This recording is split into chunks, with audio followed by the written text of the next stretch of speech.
वो लोग कहीं पूर्वी के केमिकल के इंजेक्शन न दे देवे। ना कुछ ना करिए वो लोग, पूर्वी के कुछ ना होगी। कौनो तो बात हमनी मिस करत आनी, कौनो तो बात बा जौन हमनी से छूट रहल बा, बाकी का हो सकेले उ बात। सर वो कपड़ा के टुकड़ा जे हमने के सोबू के हाथ में मिलल रहे, ओकरे रेशा में आटा मिलल रहे हमनी के। हाँ सर, आटा। जब हम अशोक के बारे में लोगन से पूछत रहनी, हाँ, तो वहां पे हमने एगो आटा के चक्की देख ले रहे और ओकरे पीछे एगो पुराना बिल्डिंग भी है। तब फिर जरूर वो आदमी जे परेश पे हमला कैलस वो आटा चक्की के आसपास ही रहल होगी।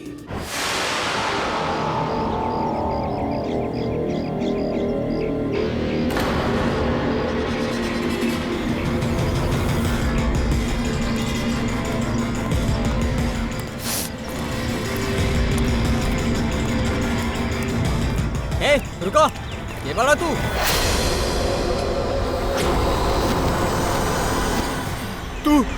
ना यहाँ तू नहीं क्यों सकत ना। ए रुको, अरे यहाँ आके परमिशन नहीं केहू के। वॉचमैन पकड़ाई के। वो देखा भाग रहा।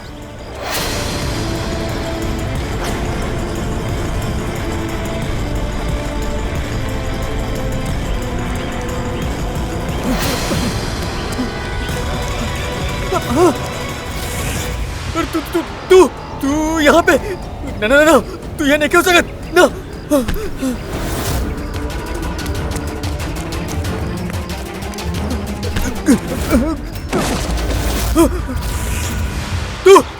तू हमारे पीछे काहे पड़ल? तू के मार देबा।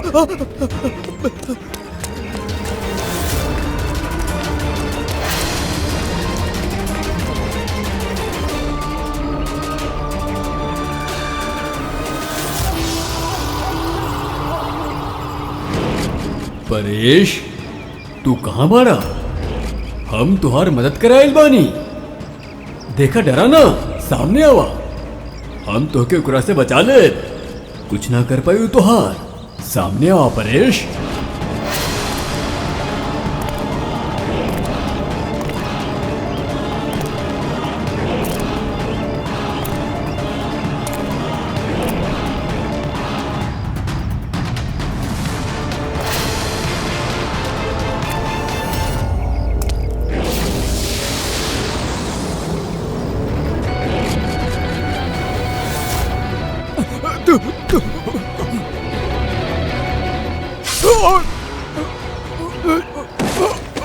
ए, क्या बा वहां पे?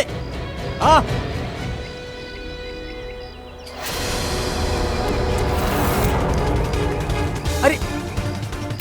अरे काबिल सब। अरे क्या कैलस? बोला बतावा। ठीक बना तू? अरे बताओ क्या कैलस सब? सीनियर इंस्पेक्टर थे।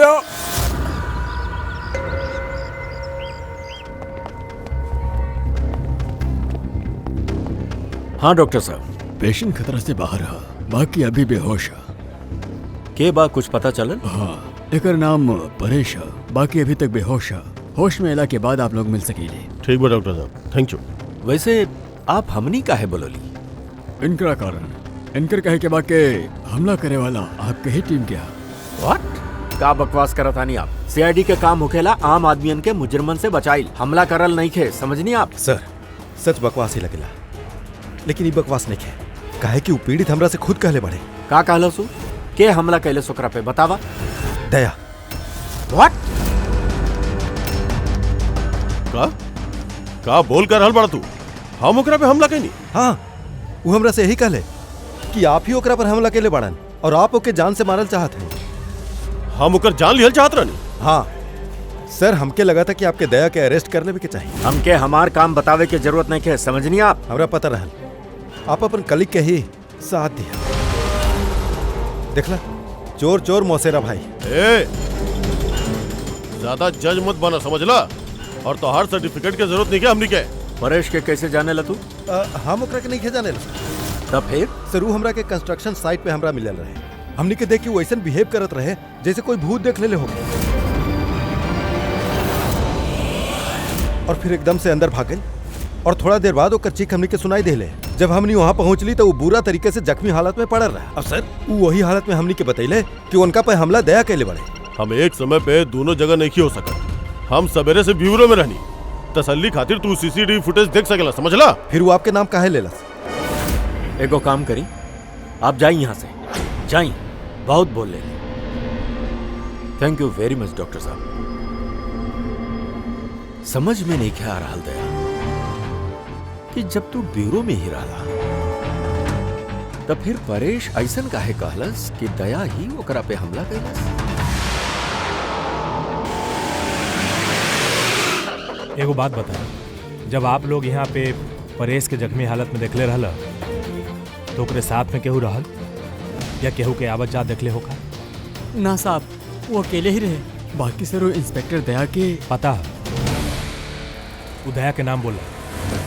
हमनी यहाँ वो जाने आयल बानी जौनू ना बोला, समझ लिया? और दया ऐसा ना कर सकेला। सर आप इतना यकीन से कैसे कह सकेले कि दया सर ऐसा कुछ ना कर सकेले? जे आदमी अपन जान दाव पे लगा के दूसरा के जान बचावत होके वो केहू के खून ना कर सकेला। खुद से ज्यादा हमके दया पे भरोसा, समझला?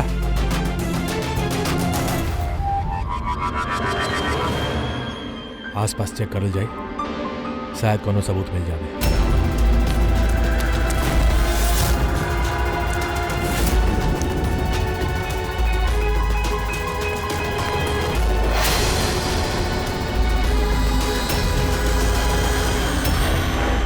सर, हाँ सरी ई देखी। ओह नो, बा कौन ही जिंदा? हेलो एम्बुलेंस, ये मालवानी के पास अंडर कंस्ट्रक्शन बिल्डिंग है, वहाँ पे जल्दी पहुंची। तू लोग जाने लायक रखे। ई तो सुब्बू सर बानी, 2-3 बार फ्लैट देखे आ चुकल बानी। बाकी सर इनके भैल कहा?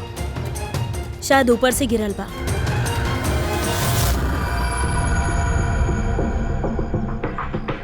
ऊपर से गिरल बा या फिर गिरावल गई? पेशेंट की कंडीशन स्टेबल है, बहुत जल्द ही होश में आ जाएगी। गुड। दया का हो गई, लेकिन ऐसे काहे देखा ताड़ा? तू जाने लायक रखे? सर, अभिजीत तू यहाँ का करता रहा? जवन अंडर कंस्ट्रक्शन बिल्डिंग है, ये परेश पे हमला भइल बा, वहाँ पे हमके एगो और आदमी जख्मी हालत में मिलल। हाँ? और एक आदमी के बाबू? वॉचमैन बतावत रहा, ओकर नाम सुबू है। वहाँ पे 2-3 बार आयल रहे मकान देखे खातिर। ओकरा हाथ में से सरी कपड़ा के टुकड़ा मिलल है। अच्छा, छोड़ दो हमके, हमके मत मारा। छोड़ दो हमके, मत मारा हमके। छोड़ दो हमके। परेश, परेश, हम एसीपी प्रद्युम्न सीआईडी से, घबरा मत, तो के केहू कुछ न करी, हमनी तोहरे साथ बानी। दया, दया तू, दया छोड़ दो, हमरा के छोड़ दो। अरे पर दया तोहरा सामने खड़ा बा, हम एसीपी प्रद्युम्न बानी। दया छोड़ दो, हमरा के छोड़ दो। परेश, दया, दया तू जा, दया तू का चाहता हमरा से? दया छोड़ दो हमरा के। परेश का बात करत ताड़ा? दया छोड़ दो हमरा के, मत मारा। दया, परेश हम दया ना अभिजीत है। दया, दया जा यहाँ से। दया, अरे दया इधर है।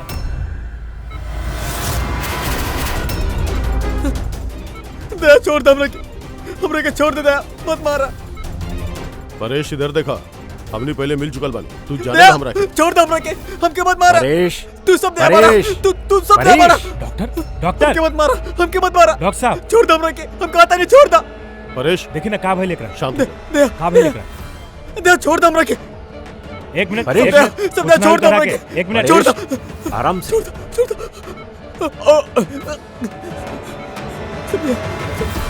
सब दया छोड़ दो। तू सब दया बाड़े, तू सब दया बाड़े।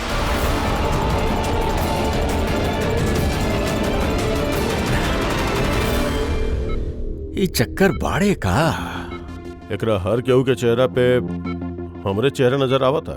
हाँ वह था, यही से जब वो आर्किटेक्ट के ओकरा असिस्टेंट के वॉचमैन देखलस तो ऐसन बर्ताव करे लागल जैसे कि भूत देखले होगे, और ओकरा दिमाग के भूत दया तू बाड़ा। तू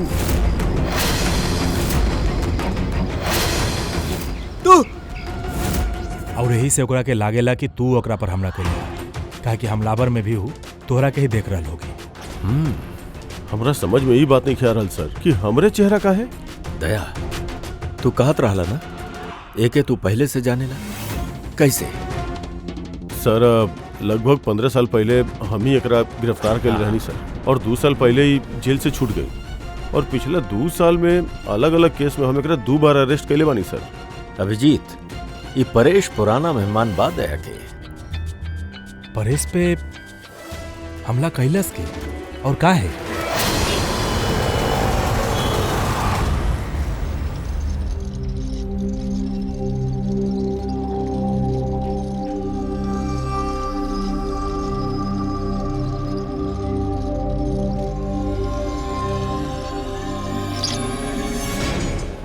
अरे मैडम तेरी ध्यान से।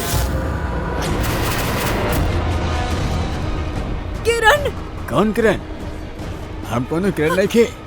आगे बताइए। अरे क्या करत रहे मैडम, क्या करत रहे आप? आगे बताइए। हो रहा पीछे मैडम।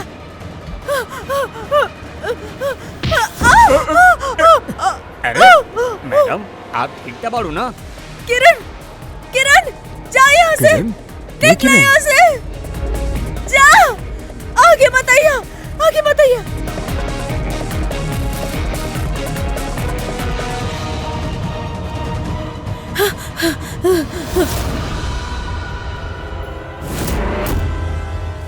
का सुबू, कैसन तबीयत बात वहार?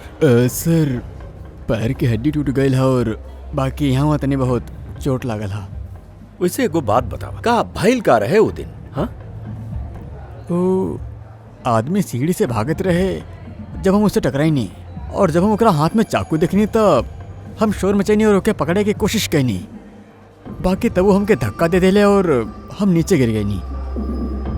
ओकरे बाद सर कुछ याद नहीं किए। सुबू, तोहरा हाथ से हमनी के उ जौन एगो कपड़ा के टुकड़ा मिलल रहे ना, लाल कलर के चौकड़ी के, का उहे आदमी के शर्ट के टुकड़ा रहल? जी सर, शर्ट पहनले रहलू और हाथापाई के दौरान शायद वो हमरा हाथ में आ गए रहे। अच्छा ये बतावा, वो आदमी के चेहरा देख ले रहा? सब कुछ इतना जल्दी में भइल के कुछ याद नहीं किए। ठीक बा, अब तू जा, अगर जरूरत पड़ल तो हमनी तोहसे फिर मिलल जाई। ठीक बा? जी सर, थैंक यू सर। जा।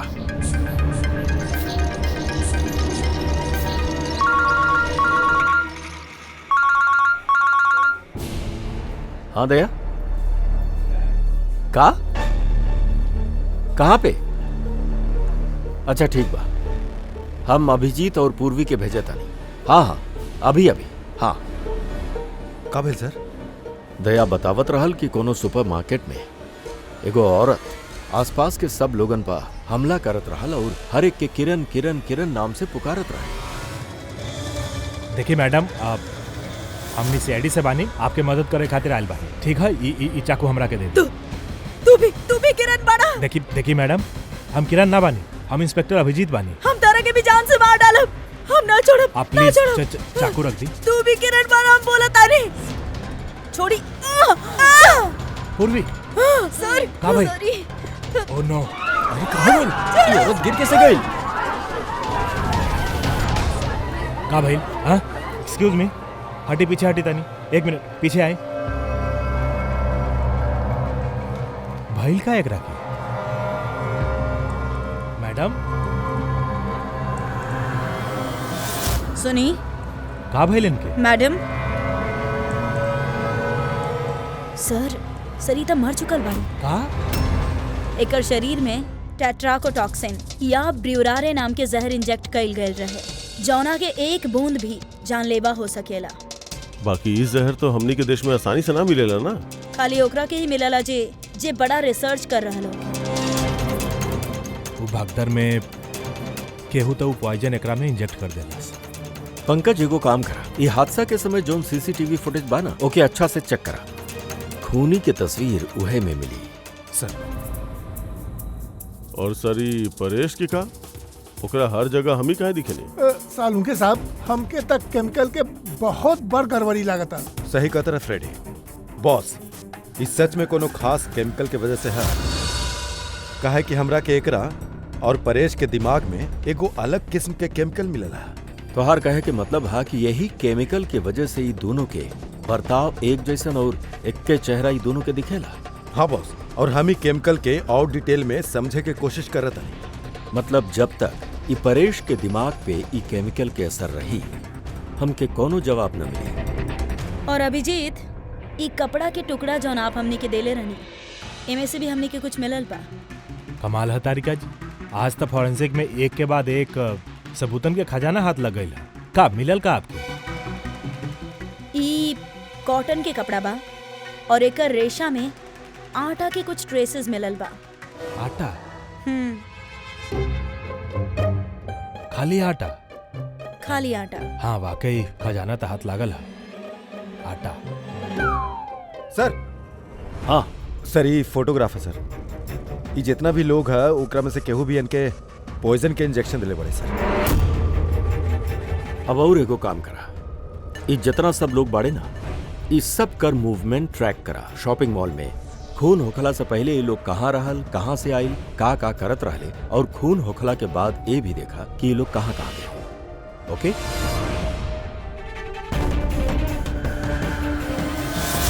सर, हम ये औरत के बैकग्राउंड चेक कईनी। एकर नाम शिप्रा बा। ये एगो हाउस वाइफ रहली। सर, परेश तो फिर भी एगो मुजरिम बा, ओकर कईयो दुश्मन हो सकेला। बाकी एकर केहू से का दुश्मनी हो सकेला? वजह तो कुछ भी हो सकेला पूर्वी। बाकी एक बात कॉमन बा, शिप्रा और परेश के बीच में वो दोनों के ब्रेन में वह केमिकल मिलल बा। ता वो दोनों के दुश्मन भी एकते हो सके। किरण के बारे में का पता चला? सर, किरण शिप्रा के पति रहल ओह। और 2 साल पहले ओकर मौत हो चुकल रहे। सर, किरण शिप्रा के काफी मारत पीटत भी रहल। कोनो न कोनो बात रहल परेश और शिप्रा के बीच में, कोनो कॉमन बात जौना के वजह से ई दोनों वो खूनी के निशाना पे आ गए। का हो सकेले वो कॉमन बात? का हो सकेले? सर, हम परेश के पड़ोस में पिछला 5 साल से रहनी। बाकी अजीब बात बा सर, ना कि हम कबो देखनी और न कबो मुलाकात भई। और क्यों नहीं है परिवार में होकर? सर, ओकर पिताजी रहले, जिनकर मौत तब हो गई रहे जब वो जेल में रहल, और केहू नहीं की। सर, शिप्रा के हस्बैंड बहुत स्ट्रिक्ट रहल। वो उसे मिलल त दूर कि उसे बात भी कई अलाउ ना करत रहल। इनफैक्ट वो तो ओकरा मारत पीटत भी रहल। सर, ओकर हस्बैंड के डेथ के बाद ना हम बहुत कोशिश करी कि हम ओकरा से बात करी, पूछी, बाकी वो इंटरेस्ट ही ना दिखैली। अच्छा, ओकर कोनो करीबी दोस्त, कोनो रिश्तेदार नहीं के रहल का? सर, हमके नहीं खे लागत कि केहू होखी। अच्छा। शिप्रा और परेश दोनों के जिंदगी में एक बात कॉमन था, दोनों जिंदगी में अकेले रहले, न कोनो दोस्त न कोनो रिश्तेदार। सर, दोनों में एक चीज कॉमन बा। का? सर, हमनी परेश और शिप्रा के कंप्यूटर चेक कईनी तो उनकर कंप्यूटर हिस्ट्री से पता चलल कि दोनों ही ऑनलाइन सपोर्ट ग्रुप ज्वाइन कैले रहल। अच्छा। ऑनलाइन सपोर्ट ग्रुप मतलब? सर, ई ग्रुप से जौन डिप्रेशन, लोनलीनेस, ड्रग एडिक्शन और अल्कोहलिज्म में फंसल रहले, उनकर काउंसलिंग करेला और उनकर मदद करेला। सर, शिप्रा 2 हफ्ता पहले ही ग्रुप ज्वाइन कैले रहली, जे शादीशुदा जिंदगी में परेशान लोगन के मदद करेला। और परेश अपन अकेलापन से निकले खातिर पिछला महीना ही ऐसा ग्रुप ज्वाइन कैले रहल।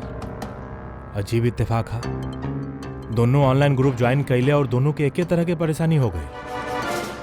कुछ पता चलल ग्रुप के बारे में?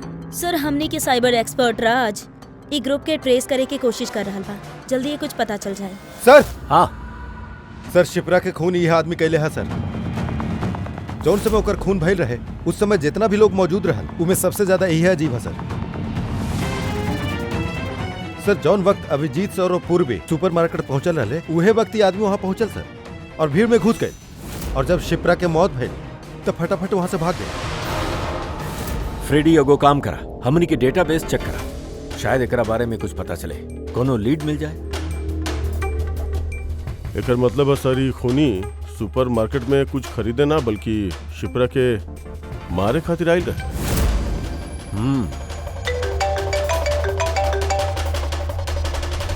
हाँ राज, ओके ठीक बा, तू हमरा के एड्रेस SMS करता। Thank you sir. Cyber expert Raj के फोन रहल, ओकर कहना बाकी दोनों ग्रुप एक ही IP एड्रेस से बनावल गए रहे। एक के कंप्यूटर से? हाँ सर। IP के एड्रेस मिलल? हाँ सर, अंधेरी में एगो प्रिंटिंग शॉप बा, ये दोनों ग्रुप्स वहीं से बनावल गए रहे। बस तो फिर अभिजीत, तू और पूर्वी जाओ वहाँ पे और देखा के बा ई सब के पीछे और ओकर का कनेक्शन बा। सर का सोचा तड़ा दया? सर ना पंकज भी बतौलस कि वो खूनी शिप्रा के मारे के इरादा से ही आयल रहे। तो फिर सर ओकरा पता कैसे चलल कि शिप्रा वहाँ सुपरमार्केट में बिया और वो लोगन पे हमला कर रहल बिया? वो शिप्रा के फॉलो करल होगी सर। अगर फॉलो करत रहे तब अभिजीत और पूर्वी के बाद सुपरमार्केट में पहुंचे से पहले वो मार के निकल जाए, बाद में ना मारा तो करा के। अभिजीत के सुपरमार्केट में पहुंचे में 20 मिनट लागल और खूनी के भी वहाँ पहुंचे में 20 मिनट लागल। तय कर मतलब बा कि दोनों के खबर एक के वक्त में पहुंचल रहा। सर कहीं ऐसा तो नहीं कि इंफॉर्मेशन खूनी के हमनी से गई होके? हमनी के यहाँ से इंफॉर्मेशन? हाँ हो सकेला। दया कहीं ऐसा तो ना कि जब हमनी परेश के देखे गए रहनी हॉस्पिटल में, वो वक्त खूनी वहाँ पे मौजूद रहा और हमार बात सुन ले होगी। ये खूनी हॉस्पिटल में करत कर रहे? दया, परेश पहले तो खूनी के हाथ से बच गए रहे। हो सकेला खूनी आपन अधूरा काम पूरा करे हॉस्पिटल आयल होके परेश के खत्म करे चाहत रहलू, यही खातिर।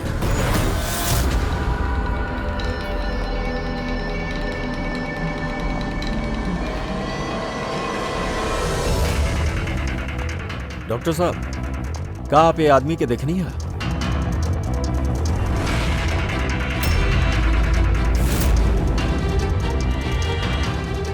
भाई साहब, ये आदमी की जरा देखी, ये हॉस्पिटल में कहीं देखले बड़ा एक लगे? हाँ हाँ, एक हम देखले बानी। कहाँ देखले बड़ा? वहाँ वेटिंग रूम में।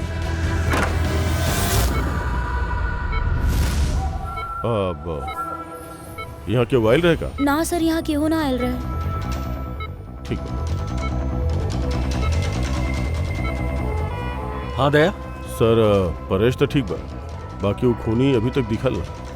कहीं तो छिप के बैठल बा दया, सही वक्त के इंतजार कर रहा बा। सर हाँ, वेटिंग रूम में भी चेक कहीं नहीं सर, वहाँ भी नहीं किया। बात एजा ही दया, बाकी कहाँ कहाँ छिप के बैठल बाई?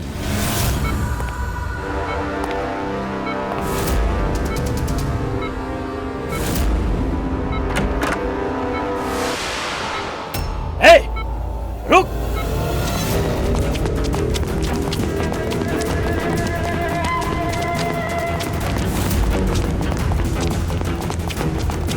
हटाओ!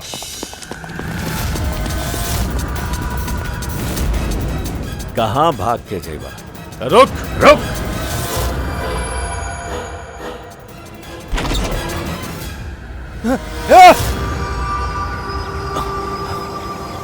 माय गॉड! हाँ भाई, का मिलल? सर ये दोनों साइड डिलीट करल जा चुकल है, अब वो ऑपरेशनल नहीं खे। मतलब अपराधी सबूत मिटा देलस? जी सर। बाकी सर कुछ इंटरेस्टिंग चीज हमरा हाथ लागल है। का? ये देखिए सर, यह IP एड्रेस से, यही कंप्यूटर से वही तरह के 6 गो और ऑनलाइन सपोर्ट ग्रुप बनावल गई है। त लोगन के फंसावे खातिर ऐसन कईयो ग्रुप बनावल गइल है। एकदम सर। बाकी ग्रुप डिटेल हम चेक कर लेता नहीं। मतलब सर परेश और शिप्रा के अलावा और भी कईयों लोग बाड़े जिनका ये लोग फंसेले बाड़े। बाकी सर मकसद का हो सकेला ए तरह से साइट बना के लोगन के टारगेट करे के? उहे केमिकल से रिलेटेड कुछ होके ये कुछ मिलल रजिस्टर में? हाँ सर। सर पिछला 3 महीना में 85 लोग कंप्यूटर यूज कैले बाड़े, सबके डिटेल चेक करे के पड़ी। ठीक है सर। ये देखी 6 में से 5 ग्रुप डिलीट करल जा चुकल बा, बाकी अभी एक सपोर्ट ग्रुप एक्टिव है और अभी के होकरा के ऑपरेट कर रहा है। Enhancing the life of lonely people, मतलब साफ है ग्रुप बनावल जाला, अकेला लोगन के फंसावल जाला, बाद में ग्रुप डिलीट। तब उनके एगो और शिकार के जरूरत है। एगो आइडिया है पूरा। कुछ पता चलल ई आदमी के बारे में? फिलहाल तो कुछ नहीं खे। वॉलेट के अलावा एकरा पास कुछ ना मिलल, मोबाइल फोन तक नहीं खे। तो हमनी के पास कोनो सुराग नहीं है? दया, ये केस जितना सिंपल दिखा था उतना नहीं खे। बहुत बड़ षड्यंत्र बाई, कईयो लोग एमे इन्वॉल्व बाड़े। ई तई खेल के मोहरा लगता सर, वो भाड़ा के। और ये केस के मास्टरमाइंड अब भी आजाद घूम रहा बा, अपन नया शिकार के तलाश में होगी। जल्दी से जल्दी ढूंढे के पड़ी सर। हाँ पंकज, आराम से, बस एजा खड़ा हो जा। ये का बा सालूम के? सर आप ही कौन से खेल खेल रहल बानी पंकज के साथ? ना ना ना, कोनो खेल नहीं खे। बॉस हम बतैले रहनी ना, ये केस बहुत ही पेचीदा है, बहुत ही कॉम्प्लेक्स है। याद है ना, हम बतैले रहनी वो परेश के और उस शिप्रा के दिमाग में हमरा एगो अलग तरीका के केमिकल मिलल। हाँ, हम वो केमिकल के रिप्लिकेट कैनी और ओकरा के पंकज के शरीर में इंजेक्ट कर देनी। अरे तू पागल हो गई बड़ा का? अगर एके कुछ हो गई था? अरे कुछ ना हो कि यार, बिलीव मी, हम पागल बनी का?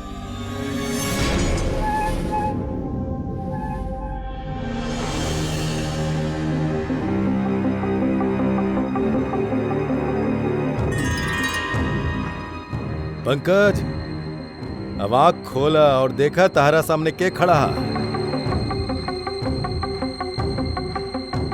ये तो फ्रेडी सर बड़े। ग्रेट, फ्रेडी सर बड़े ना। अभी तरफ देखा पंकज, के खड़ा बा?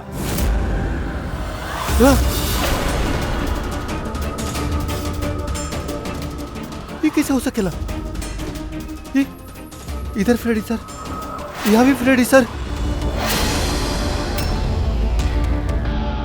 मतलब सालूम के ये परेश और शिप्रा के संगे यह होत रहा? सर, ये फ्रेडी सर। बस बस, पट्टी लगा ला बस। तो देखला बॉस, एकरा फ्रेगोली सिंड्रोम कहल जाला। इस सिंड्रोम में इंसान के एक के चेहरा हर जगह दिखेला। वो इंसान के चेहरा जेकरा के या तो सबसे ज्यादा नफरत करेला या जैसे सबसे ज्यादा डरेला। पंकज, हमसे इतना नफरत करेला तू? अरे सर, आपसे नफरत थोड़ी नहीं करेनी सर, हम आपसे तो हम डरे नहीं। पंकज के हम केमिकल के बस थोड़ा सा डोज दिले बानी, यही से एकरा पे वैसन असर न भइल जैसन शिप्रा और परेश पे भइल रहे। परेश और शिप्रा के तो इतना हैवी डोज दिहल गए रहे कि उनकर दिमाग पे गहरा असर भइल और साइकोसिस लेवल तक पहुंच गए। ऐसे दोनों ऐसे रिएक्ट करत रहे जैसे सामने भूत दिख गए होके। तो एकर मतलब जैसे जैसे परेश के दिमाग से केमिकल के असर कम होगी, नॉर्मल हो जाए और हमने के अपराधी तक पहुंचे के जरिया मिल जाए। हो सकेला, बाकी दावा ना कर सकेनी। और हाँ, हम यो भी ना कह सकेनी कि केमिकल के असर कितना दिन में खत्म होगी।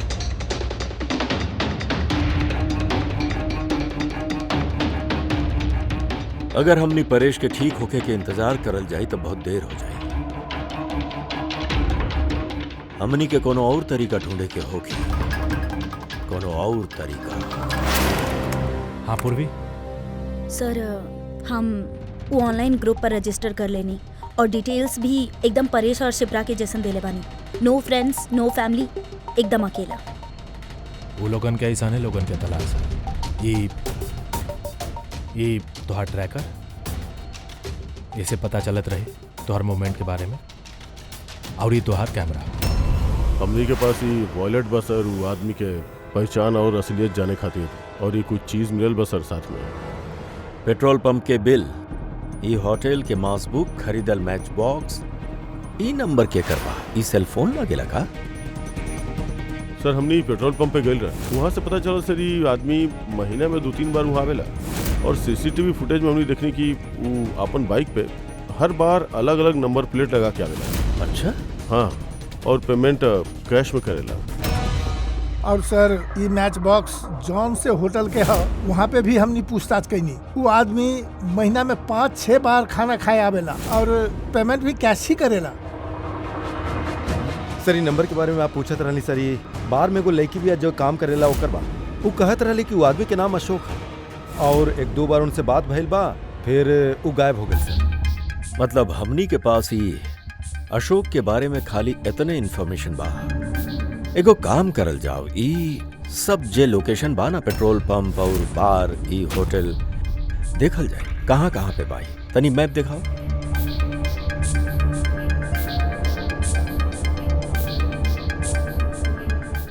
यू जगह बा जहाँ पे पेट्रोल पंप बा। सर यहाँ पे बार है सर। और सर ये होटल है। बार, ई होटल, पेट्रोल पंप। दया सर ऐसा नहीं खेला जाता कि ये सबके सब लोकेशन 1 किलोमीटर के दायरा में बा यहाँ से।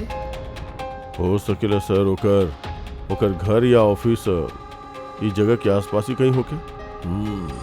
आई एम रेडी सर। जी सर। हाँ सर, हम रेडी बानी। अरे वाह, बड़ा अच्छा गेटअप बा। एकरे घर के का कैला? सर पूर्वी के खातिर भाड़ा पे 1 हफ्ता खातिर घर ले बानी। आई मीन अल्पा खातिर। अल्पा ठीक बा, गुड। बाकी पूर्वी चौकन्ना रहिया, वो लोग के पहला कदम का होगी हमनी के पता नहीं है। या sir. Good luck. Thank you sir. अब एको काम करल जाओ, ये 1 किलोमीटर के दायरा में ये अशोक के फोटोग्राफ दिखावल जाए, सबके दिखावल जाए। शायद कोनो निकले जे एकरा के जानत होके।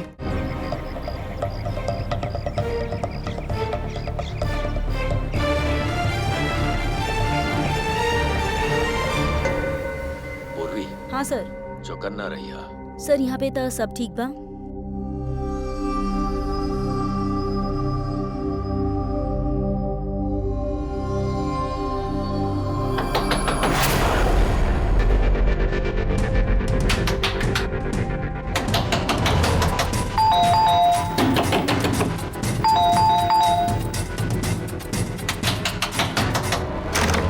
जी कहीं हमरा पीछे ना कुछ गुंडा पड़ल बाड़े, हम अंदर आ सके नहीं प्लीज? 1 मिनट। हाँ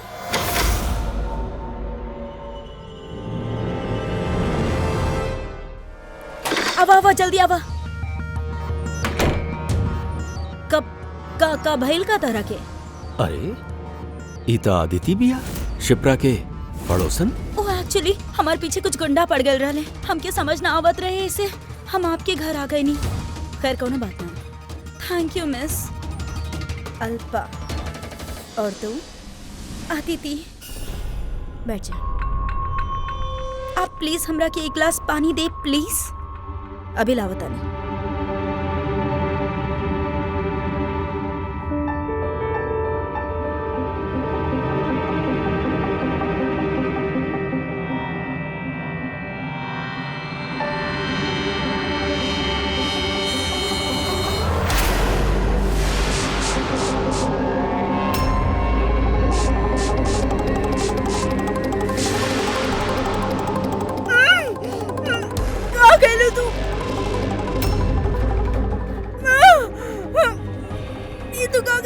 टेंशन मतलब कुछ ऐसा ना कहनी, ज्यादा दर्द ना देता रखे।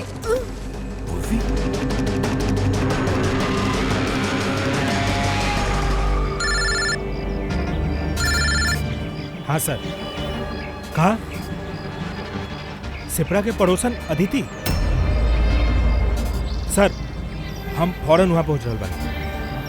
नहीं के सर, अब अभी अशोक के पता नहीं के चलल है। यस सर। सब कुछ प्लान के मुताबिक ही तो चल रहा बा। अब देखा तानी अदिति पूर्वी के कहां लेके जा रहा बिया। अरे ई का ट्रैकर यही जगह पे है? मूवी नहीं क्या हो रहा?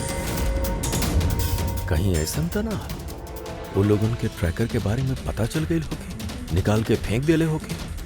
माय गॉड, अब हमनी पहुंचल कैसे जाई सब तक?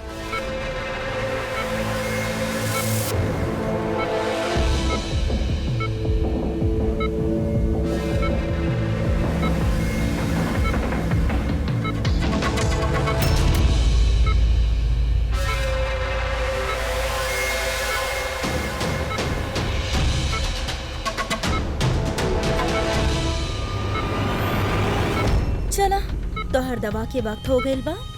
अब अच्छा बच्चा की तरह दवा ला। और तू एकदम टेंशन मत ले हा। तरह के ज्यादा दर्द ना दे। के बाड़ू तू छोड़ा हम रखे, छोड़ा हम रखे। चिंता मत करा, हम तरह के दर्द ना दे। छोड़ा हम रखे।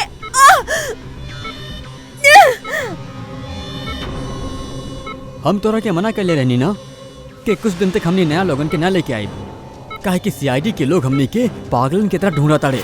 हमने के कोनो भी लापरवाही हमने के बहुत महंगा पड़ सकेला। सर अदिति के घर बंद रहे, दरवाजा तोड़ के हमने अंदर भी घुसनी, बाकी कुछ हाथ ना लागल सर। वो अशोक के भी पता नहीं के चल रहा है। सर ऐसा लगता हमनी खातिर सब रास्ता बंद हो गई। नइखे फ्रेडी, हमनी खातिर कोनो रास्ता बंद ना होखेला। हमनी सीआईडी के लोग रास्ता बनावे नहीं। सर वो लोग कहीं पूर्वी के केमिकल के इंजेक्शन दे देवे ना, कुछ ना करिए वो लोग, पूर्वी के कुछ ना होखी। कोनो तो बात हमनी मिस करत आनी, कोनो तो बात बा जौन हमनी से छूट रहल बा, बाकी का हो सकेले उ बात। सर वो कपड़ा के टुकड़ा जे हमने के सुबह के हाथ में मिलल रहे, ओकरे रेशा में आटा मिलल रहे हमनी के। हाँ सर, आटा। जब हम अशोक के बारे में लोगन से पूछत रहनी, हाँ, तो वहाँ पे हमने एगो आटा के चक्की देख ले रहे और ओकरे पीछे एगो पुराना बिल्डिंग भी है। तो फिर जरूर वो आदमी जे परेश पे हमला कैलस वो आटा चक्की के आसपास ही रहल होगी, यही से तो ओकरा शर्ट पे आटा आ गई। सर यो तो हो सकेला कि परेश पे हमला करे वाला अशोक ही होके। सर वो कपड़ा के टुकड़ा भी अशोक ही हो सकेला सर। इहो भी हो सकेला कि परेश पे हमला करे वाला और ये अशोक दोनों एक गैंग खातिर काम कर रहे होंगे और वो गैंग आटा चक्की के आसपास ही होगी। सबके सब आटा चक्की के आसपास ही होगी अभिजीत, और पूर्वी के भी वो चक्की के आसपास ही रखल गई होगी।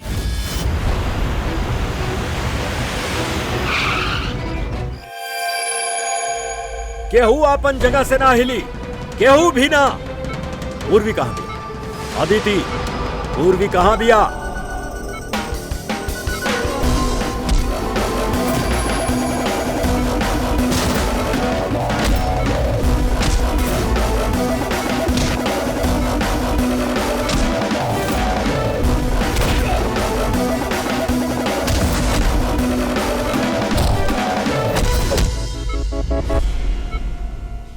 सब नर्सेज और डॉक्टर्स इधर आ जा। चला तू भी, जल्दी जल्दी। डॉक्टर अदिति, पूर्वी कहां बिया? पूर्वी कहां बिया?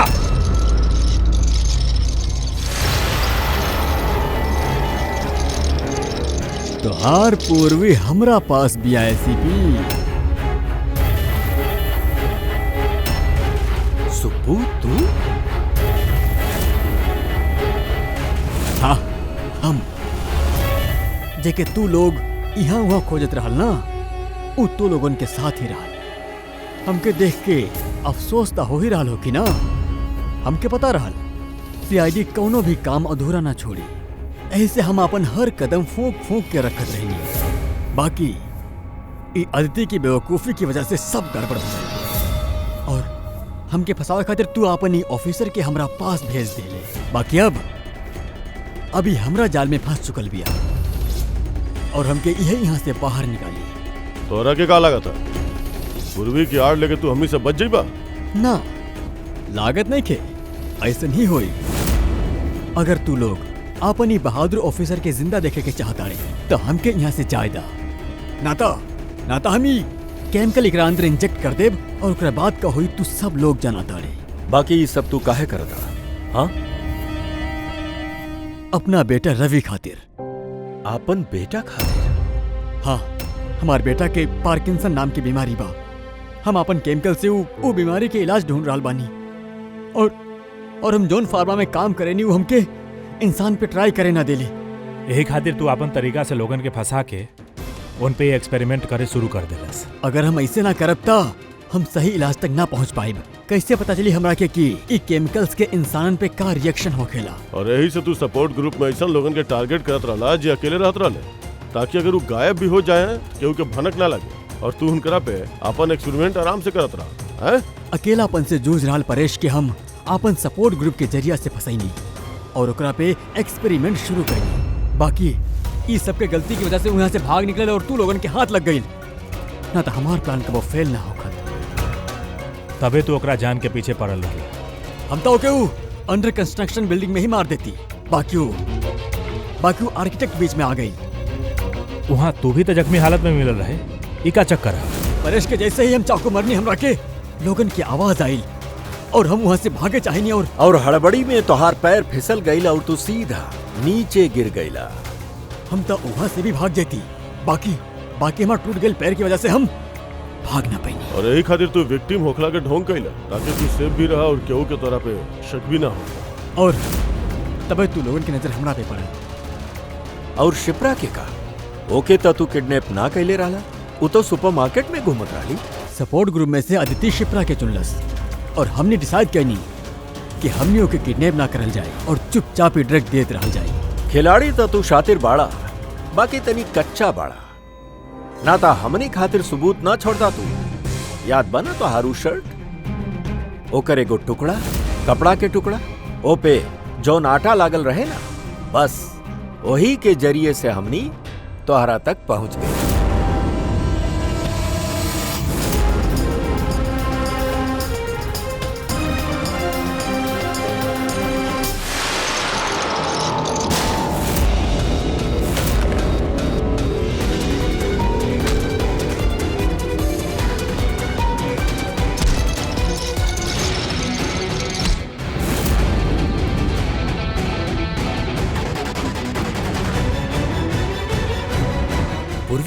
पूर्वी तू ठीक बाड़ू? हाँ संभाला।